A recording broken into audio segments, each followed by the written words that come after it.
পাউরুটি দিয়ে এইভাবে টিফিন বানিয়ে দেখুন, স্বাদ হবে দুর্দান্ত। এর জন্য নিয়ে নিলাম বেসন, পেঁয়াজ, টমেটো, কাঁচা লঙ্কা, ধনেপাতা আর অল্প জল দিয়ে খুব ভালোভাবে হাতের সাহায্যে মিশিয়ে নিলাম। দিয়ে দিলাম পরিমাণ মতো নুন আর হাফ চামচ হলুদ গুঁড়ো। আবারও মিশিয়ে নিলাম, জল দিয়ে পাতলা করে নিলাম। দেখুন, এদিকে একটা তাওয়া গরম করে নিয়ে সাদা তেল দিয়ে দিলাম। ব্রাশের সাহায্যে মিশিয়ে নিয়ে পাউরুটিটা ব্যাটারের মধ্যে ডুবিয়ে দিয়ে দিলাম।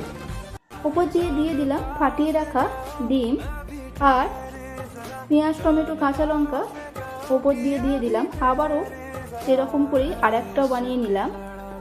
এইভাবে আপনারা লঙ্কা ছাড়া বাচ্চাদেরকে বানিয়ে দেবেন, দেখবেন খেতে খুবই ভালো লাগবে তাদের। 2 থেকে 3 মিনিট পর উল্টে দিলাম। চেপে চেপে এগুলোকে ভেজে নিলাম যাতে বেসনের কাঁচা ভাবটা না থাকে। ভাজা হয়ে গেছে, রেডি হয়ে গেল আমার পাউরুটি দিয়ে আজকের টিফিনের রেসিপি।